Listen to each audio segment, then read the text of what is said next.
All right, good morning, everyone. I do want to start off again by just offering up my deep condolences to the Sandberg family, to the entire Cubs organization, fans around the world. Rhino was truly an inspiration to all of us. He will be deeply missed, but we will celebrate his life and his incredible contribution to not just to the game of baseball, but to sports fans all over the world. I do have a few short slides, though, that I want to get to today as we continue to work to build the safest, most affordable big city in America. We're going to look at some of the highlights from July, from everything that we've done around housing and addressing homelessness, and then we're going to take a quick look at a recent report, the Council on Criminal Justice, about the national trend and violence reduction.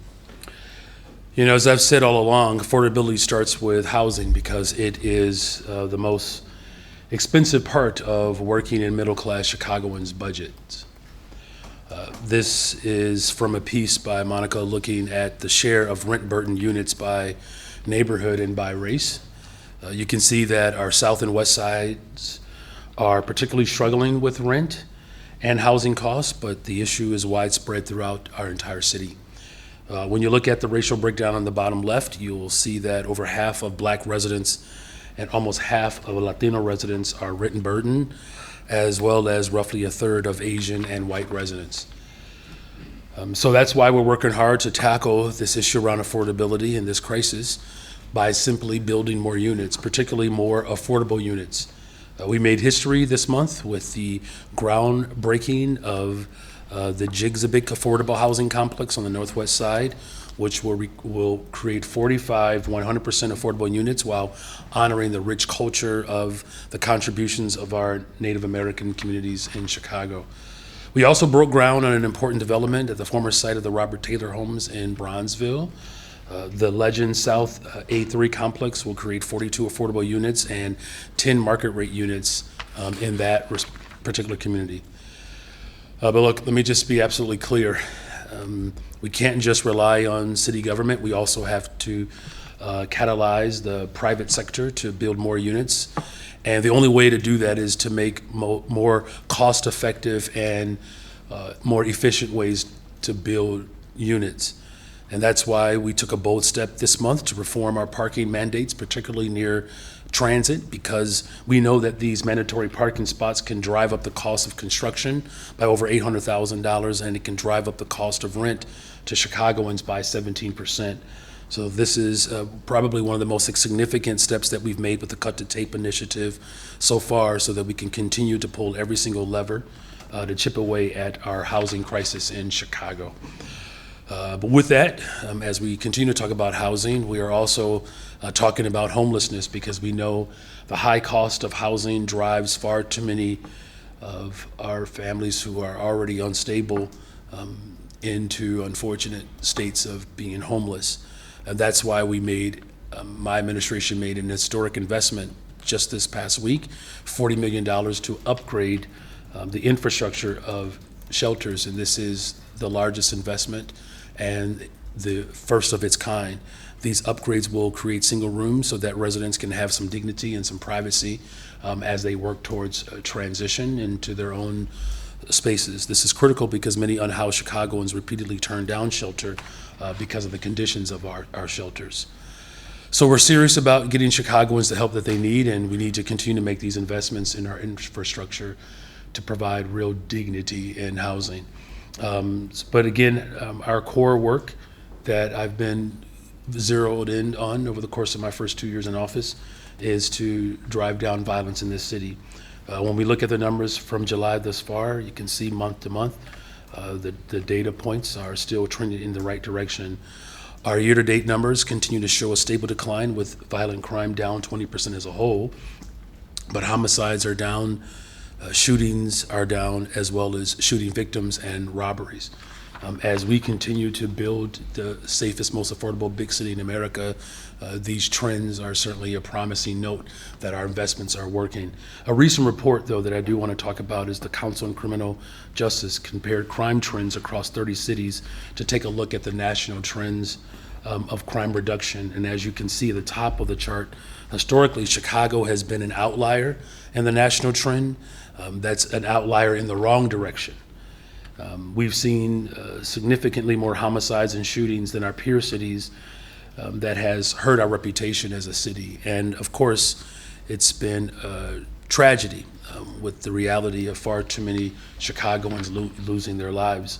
However, what you're seeing now is that the national trend shows that though there's a 17% decline in homicides across the country, we've seen a 33% decline in our city through the first 6 months. So that's nearly double the trend that is happening nationally. In robberies, we see a 30% decline against a 20% decline nationally. Among the top 5 cities with the highest numbers of homicides, Chicago has seen the largest decrease both in absolute numbers and percentage. Now, again, I want to be absolutely clear. Every shooting, every homicide is a tragedy. It's traumatic for our families and our communities. We acknowledge the progress that we have made thus far, but it's not a time to pat ourselves on our backs. But this is certainly an encouraging indication that our efforts still have a way to go, but our efforts are certainly paying dividends. Finally, I just want to share some great news. As you all know, that I've had a very ambitious goal to hire 29,000 young people for summer jobs. Just this past Friday, I received a note that we have passed 30,000 young people who have been hired for summer jobs. I'm incredibly, excuse me. I am incredibly proud of the work that we have done. We still have more work to do, but I'm happy for all the families and the young people who are getting work experience this summer, because every single city department and community organization and corporate partner leaned in this summer.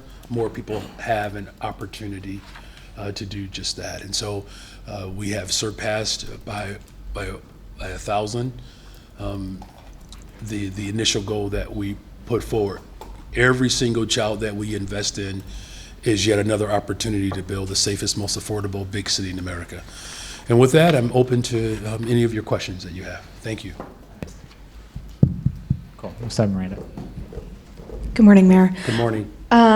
You've indicated that you would not support a property tax increase, and I was just wondering if you could speak to how you would want to raise revenue instead of that. Yeah.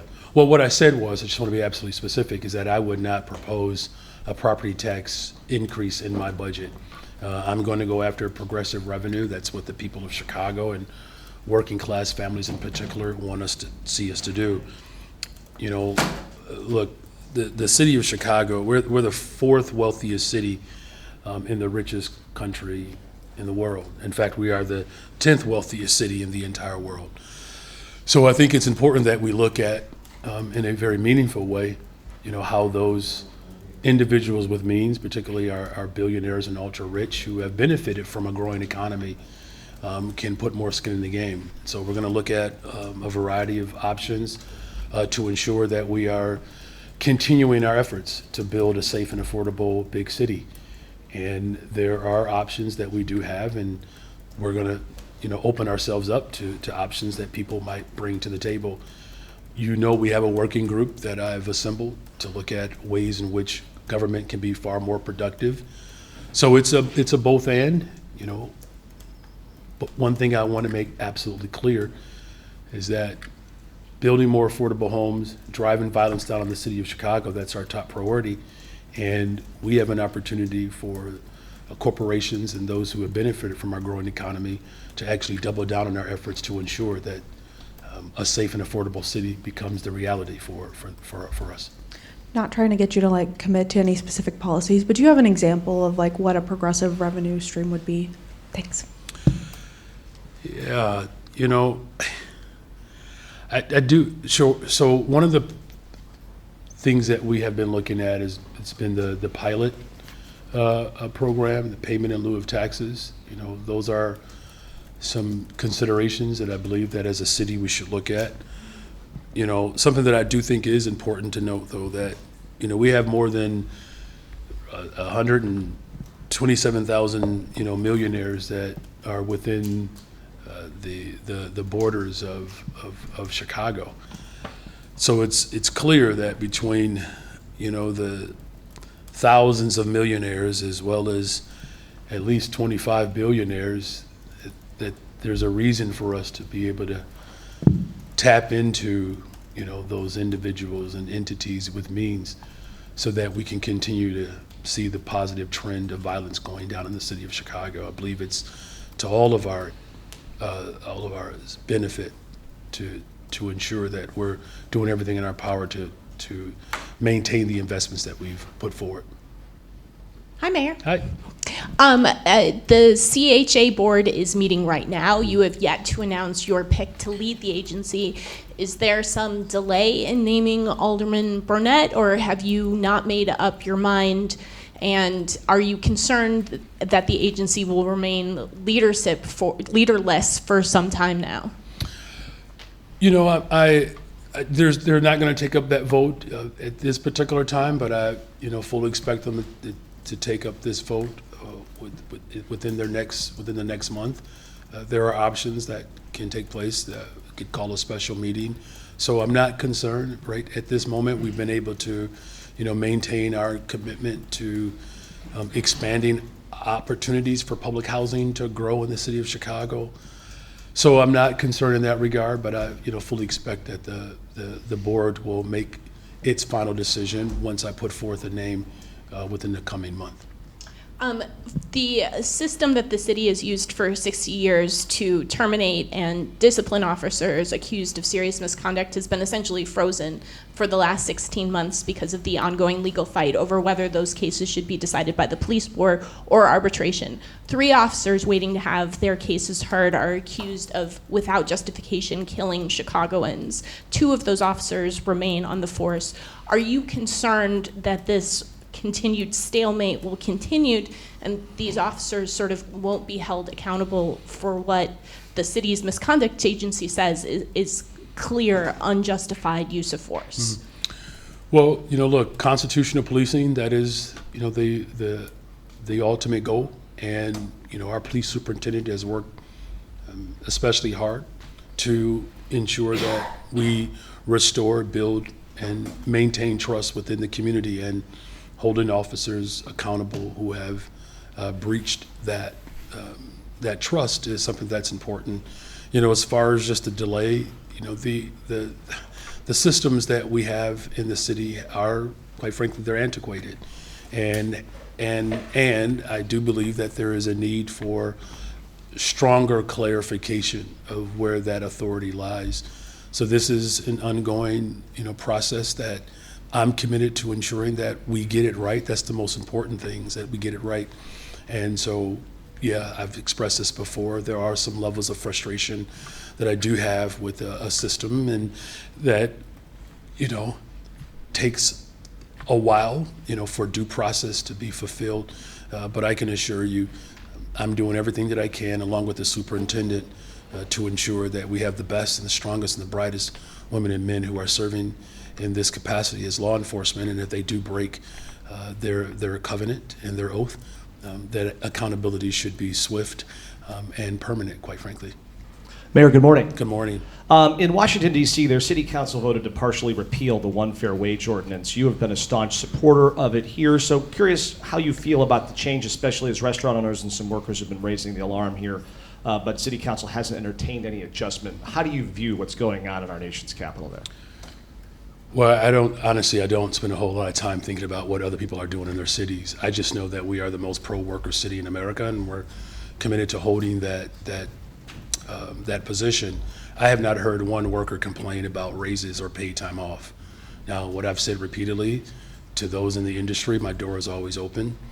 We should continue to have conversations about ways in which we can increase and grow our local economy. There are clearly strong signs that we do have a growing economy.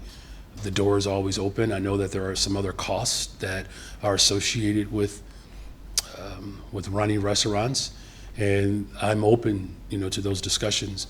And we have to ensure that we have a stable workforce, right? When rent is on average $1,200 a month in the city of Chicago, I'm working to lower rent.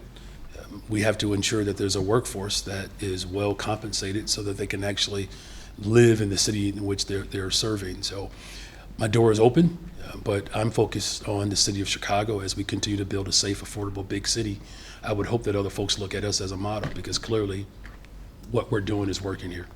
A question about settlements in the city. At a recent finance committee meeting, your law department told alders that there's 275 more settlements that are on the horizon, sort of in the pipeline. And some members of council are scratching their head over how this is going to work. I mean, the numbers are just mind-bending.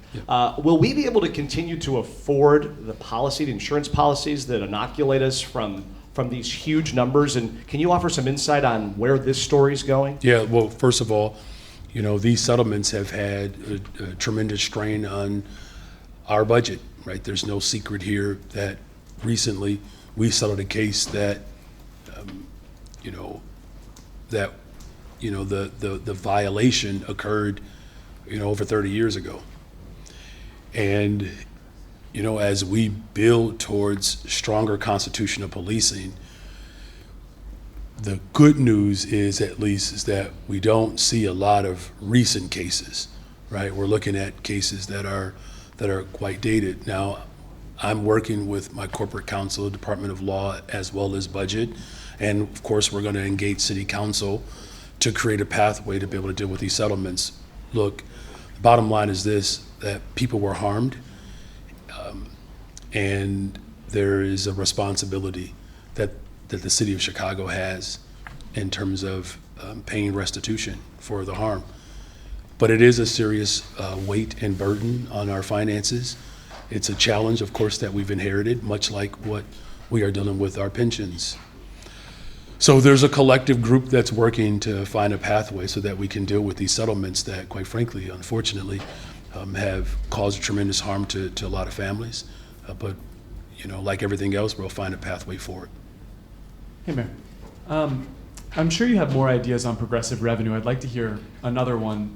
But I'm also curious, how are you handling the possibility that some of these millionaires and billionaires who you want to tax more might just leave Chicago? Yeah. It's interesting because millionaires, particularly in the city of Chicago, that population has increased by about 24%. They're not leaving Chicago. So this notion somehow that we're scaring millionaires away, it's just the opposite. Look at the way our economy is growing. Our airports, particularly O'Hare, continues to break records. Hotel occupancies has reached, numbers that are pre-pandemic. If you look at the revenue streams that we have control over in the city of Chicago, those revenue streams are going strong. What I can tell you is this, not that I know a whole bunch of millionaires, but do you know what they talk about when they do engage with me? They talk about community safety. They don't talk about taxes. Their number one issue is community safety. And as we continue to see the trend move in the positive direction, that allows for our economy to grow. The ultimate goal is to grow the economy. This is not about billionaires versus everyone else. This is about the city of Chicago coming together collectively to build the safest, most affordable big city in America.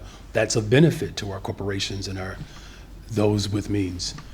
So I know that they're committed to programs like CVI. They've actually helped fund them. And when you see the positive work that our community violence intervention workers are doing, particularly within the first 7 months of a newer program that we've instituted, that's what business is. That's what millionaires and billionaires, just like working people, come to me with.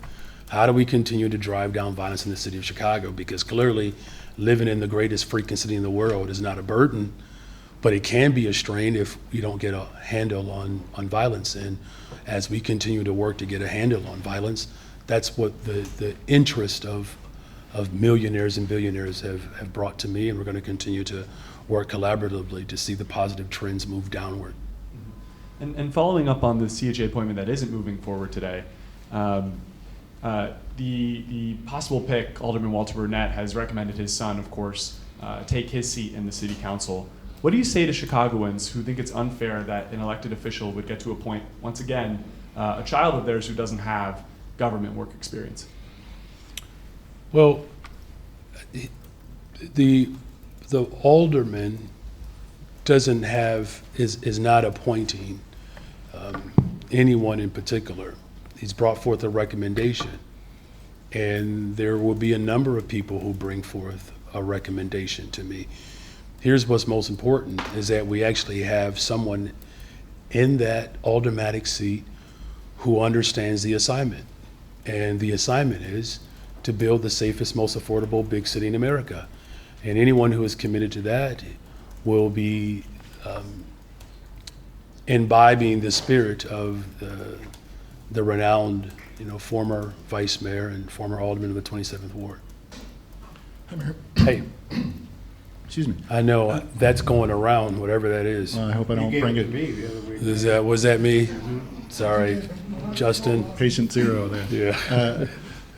So you campaigned on reviving the corporate head tax, and you haven't sought that the first 2 years. Why not? And are you going to seek it in? It's in an your third option. budget? It's an option. Why haven't you sought it? It's an option. It's an option now. And I mean, as far as, what I haven't done in my first 2 years, I mean, look, we're on the pace to build 10,000 affordable homes. I also made a commitment to hire 200 more detectives, right? I said we're going to hire more young people. We're going to reopen mental health clinics. There are a lot of things that I said I was going to do, and I've done it. There will be no exception in this regard. As far as the timing around it, this is the perfect time for us now to look at progressive means so that we can continue to demonstrate the positive trend here. Sometimes, here's what I've learned in my first 2 years in office. Some people can keep up with the pace, and others you have to bring them along. And so now we're in a position where people are very clear about the deficit that we projected 2 years ago.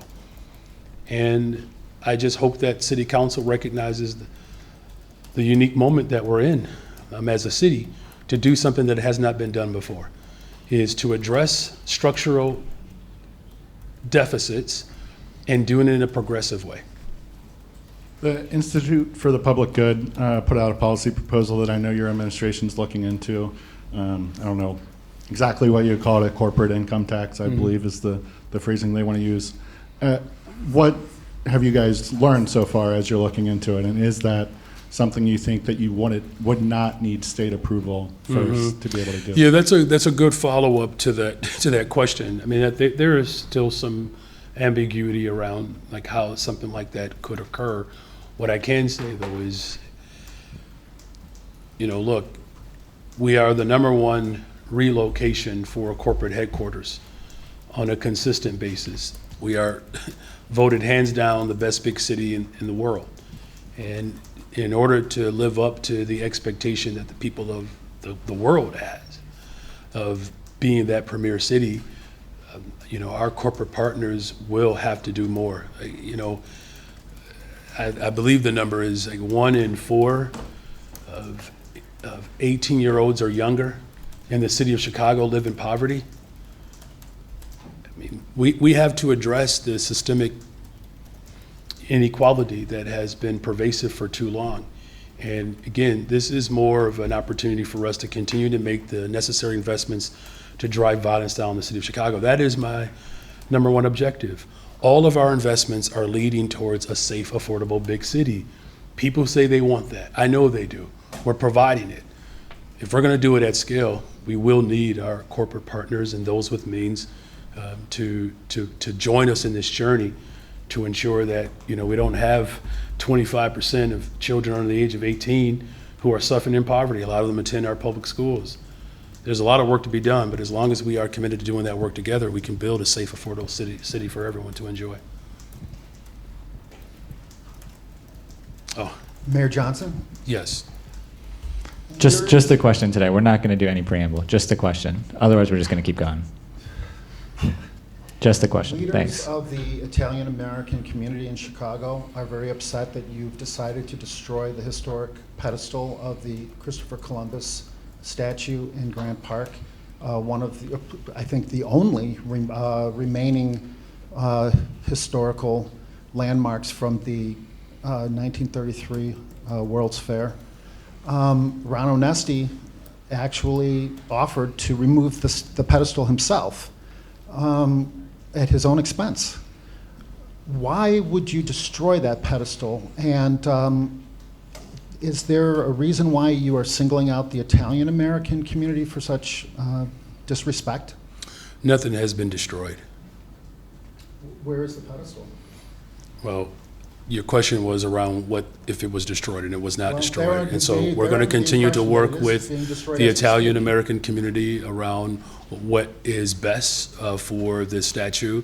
And I know that there are a lot of people that are tethered, to that history, and nothing was destroyed. All right, well, last week, you said that you were going to use the full force of government to stop smoking on the CTA.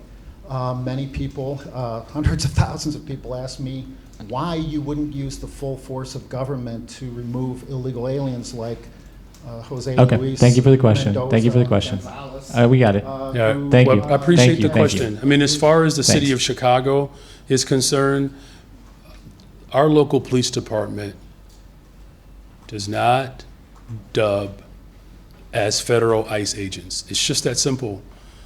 The Trump administration attempted to sue the city of Chicago, a district court rebuked that suit because as a welcoming city, in order for us to continue to build a safe, affordable city, the people of Chicago have to have trust in their local law enforcement. And that trust is being built, it's being restored, and I'm going to ensure that that trust moves in a direction that allows for us to continue to have the safest, most affordable big city in America. Thank you very much. Thank you. We'll go to the next one. Thanks. Good morning. Good morning. I know that you already kind of answered this question, but can you be more specific about how you're gonna or will be able to balance the budget? Who are those billionaires that you're talking that you're gonna bring to invest or continue investing in the city? What's the plan? Well, the plan, as I said before, is like we have to ensure that we find more productive means to administer government. I mean, for the last couple of years, I have addressed the structural challenges that we've had in this city for a very long time. We're tackling this issue head on. We've made cost savings where we could. In fact, last year's budget, over $200 million in cost savings. So we're going to continue that effort and that work. That's why this working group has been established. That's also part of the plan, to bring together experts, the business community, philanthropic community, labor, community-based organizations, financial experts, to help devise more structural ways in which we can finally get the budget under control, something that hasn't been done in decades. And the 30,000 plus young people that have jobs, the mental health clinics that have been reopened, the work that we're doing to build more affordable homes. You know, the communities in which have suffered the most, where affordability and cost of living continues to rise, those are the people that we have to be responsible to. That's who I'm responsible to. Those are the people who entrusted a working class man to be able to deliver on high quality government services without, having to put the strain, the balance in the budget on the backs of working people. So the plan, again, of course, is to find progressive revenue. We're going to do that. The plan also, again, is to find structural ways in which we can have cost savings. The other part of the plan is to ensure that we bring all stakeholders together to provide ideas from the business community and the like to help us think about how we move our government into the 21st century. We have saved the taxpayer dollars over the course of these first couple of years, 3% cuts last year across the board. So we're clearly rolling up our sleeves. I am not going to be intimidated by this moment, but it's going to take all of us to ensure that we build the safest, most affordable big city in America. And the way you do that is you have to invest in people. Also, this weekend, there are going to be a couple of festivals in Chicago, including Lollapalooza. There's also still a fear in the immigrant community about a possible targets for ICE raids in cultural events, and Yeah. one of these festivals is Fiesta del Sol in Pilsen. Is the city ready, and especially to avoid what happened on June 4th? We are ready. We are ready. We are a welcoming city. We're going to hold firm to our position. As I said earlier, the Trump administration attempted to sue my city. We pushed back, obviously, and we won that lawsuit. Every single thing that this administration has attempted to do to bring division and fear in our city, we continue to fight back. Now, that fear and anxiety is real. I was just with Senator Villanueva and Alderman Seixo Lopez walking the blocks in their communities, particularly after the white supremacist attack on those communities with the swastika and the hate crime, essentially, that was moved about in those neighborhoods. And I talked to some of the business owners there, and people are afraid to go out and go grocery shopping. And so right now we are planning events, public events, where we can all go out and grocery shop together and show solidarity with our immigrant community. Our immigrants play an incredible role in the soul of Chicago, and as mayor of the city of Chicago, I'm going to continue to stand firm to protect undocumented families, immigrant families, because they play a crucial role in who we are and the culture of our city. Mayor, I just wanted to clarify or make sure I heard Justin's question on the corporate head tax. Is that you It's on the said- table. Everything has to be on the table. Everything has to be on the table. And what about those who say that it's a job killer? Well, look, the job killers right now are the situations that continue to not speak to addressing violence. Again, when corporate leaders come to me, the number one issue they talk about is safety. That's what they talk about. They don't talk about job killing. They don't have those conversations with me. And with a 32% reduction in homicides, 38% reduction in shootings and shooting victims, robberies are going down, particularly in the very areas in which our business district helps move our economy. That's what they're concerned about. And I'm going to continue to address those issues, and those issues require investments. I'm grateful that folks in the business and the philanthropic corporate community are working to add to the $100 million of investments that I put towards violence reduction. Those investments are working. The number one issue that I hear from corporate leaders is, Mayor, do something about crime. And we are doing something about it. And in order for us to continue to drive violence down to a greater extent, we're going to need them to partner with us. And I'm confident, though, that we will be able to have substantive conversations that allow for us to find more productive ways in which we can administer government, but also have progressive revenues so that we can continue to make the investments that are working. As so many Chicagoans today are remembering Ryan Sandberg, I know you mentioned him at that, but what was one of your favorite memories as a Cub fan, and what are you going to be thinking of today?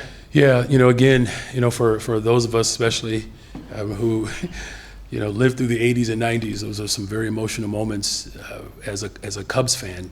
And, I can recall I believe it was the 3-homer game, I believe against the Phillies. But one of the things that really stood out to me about Rhino is that at the height of his career, he had a chance to live out, probably one of the most significant contracts at that time, and decided to forego the completion of that contract. And it really spoke to his love for the game of baseball. And, look, I do believe that people who work should be paid well, but I'll never forget just that decision for him to walk away from the game when he could have just cashed that check in and could have had, again, one of the most significant, payouts, but decided to forego that. It's a remarkable testament to who he was as a human being, more than just a baseball player, but a remarkable human being.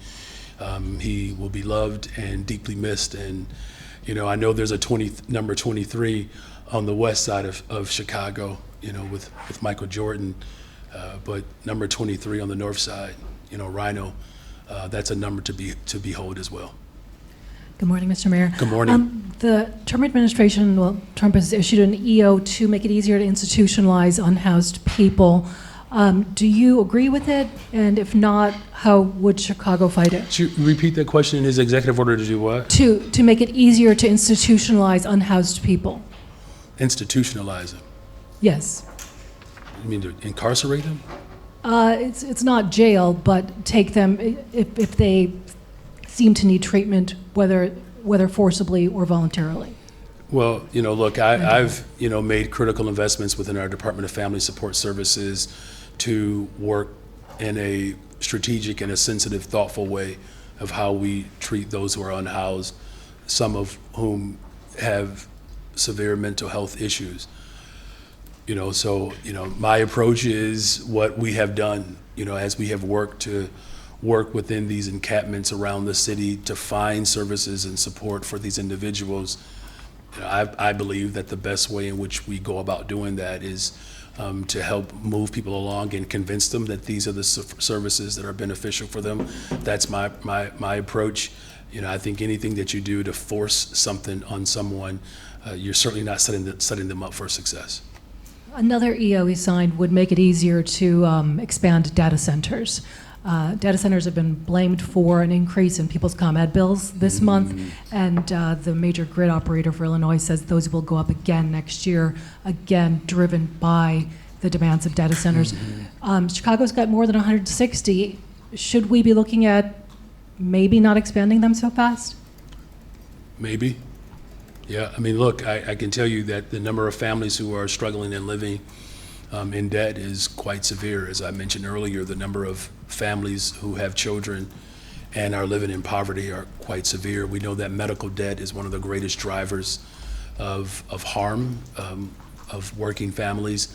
You know, that's why, you know, my position is that we should be doing everything in our power to make health care a guaranteed right. The piece of legislation that he just signed, as you know, is going to take food away from individuals. It's going to take medicine away from individuals. I mean, we're talking about, you know, millions of people just in the city of Chicago alone that will be harmed by these policies. So in terms of what we do in the city of Chicago, the state of Illinois, this is why I believe this is a critical moment for Democrats who, you know, have an opportunity to demonstrate further our commitment to working people. But it's very disconcerting that this administration is moving wealth concentration into the hands of the few, and he's paying for those tax cuts to the ultra rich by taking services and critical life serving means away from everyday people. Morning. Good morning. So something new on Walter Burnett's now stalled quest for CHA CEO.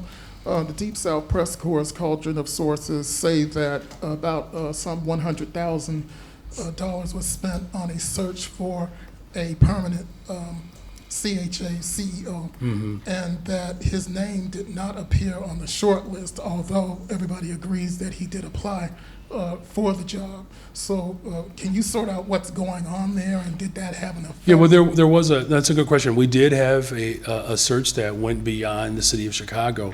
Alderman Burnett applied, and he is one of at least 2 other people that have been recommended to me by the board. But we're told that his name did not appear on a short list. So What short list? we were told there was a list of candidates, and that his name wasn't on. Okay, So his are you name saying is that his name did appear? his name is on it, right? Because it's one of 2 other names that have been sent to me for consideration. Okay. Now that the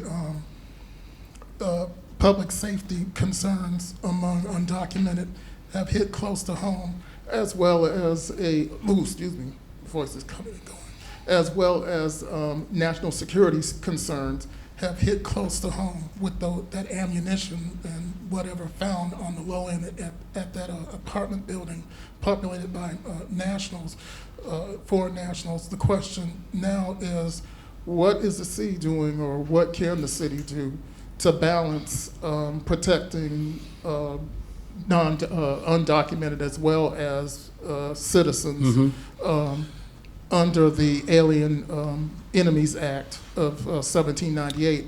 And at the I think I got the question. So look, I speak with the superintendent every single day. We have regular check-ins throughout the week. Our Chief DeVries, who provides me updates on a regular basis of the incoming information that we have that could be of a threat to our security here. And, you know, we work in this regard, you know, with the federal government to ensure that any threat, or even what is seemingly a threat, that we take it seriously.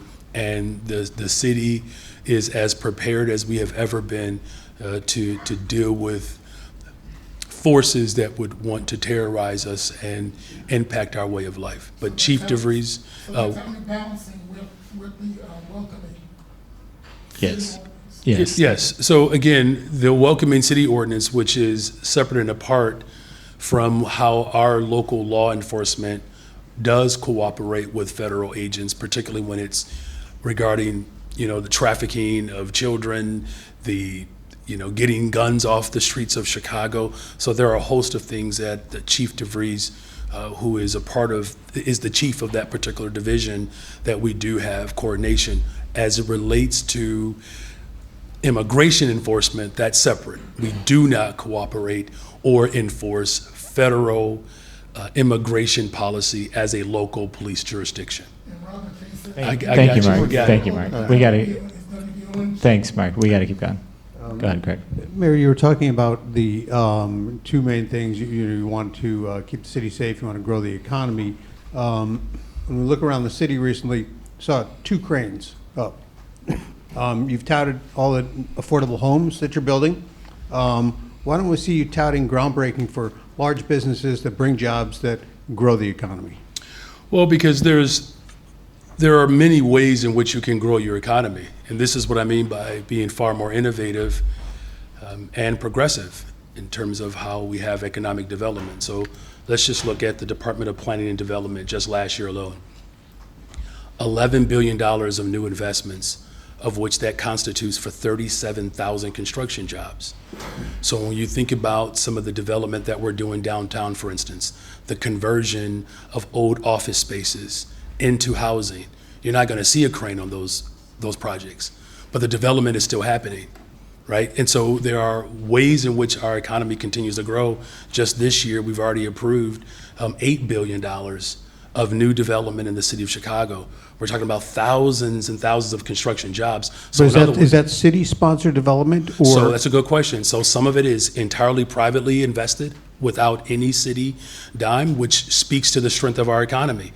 There are 4 or 5 projects, and we'll get those to you, that I can see them on the document that I just looked at last week through our Department of Planning and Development, Commissioner Boatwright, where we had, East Coast developers that are coming into the city of Chicago to redevelop old office space, and they have not asked for a single dime. And you know what many of these developers said? It's actually easy to do business with the city of Chicago through our Cut the Tape initiative. So in other words, we're seeing thousands of construction jobs that are online based upon the development that we are experiencing. And so I think this antiquated way at looking at development through the lens of cranes is just yet another sort of, it's just a very narrow view is all I'm getting at of how development is happening. And, again, the goal is to build a safe, affordable, big city. So look, but I'm not going to shy away from the fact that, the development that is happening with the expansion of Chase downtown, Google downtown, Mansueto is committed to building a stadium here in the city of Chicago. And there are others that are looking at doing larger developments. We just saw, I believe it was north of the North Lincoln Yards, where that sat dormant for years. Deals have collapsed, but now they're being revitalized under my administration. People are confident that we are moving in the right direction. And you know what their big confidence is in? Is that we're driving crime down in the city of Chicago. So where vacancy has existed under a couple of administrations, we're seeing development take place there.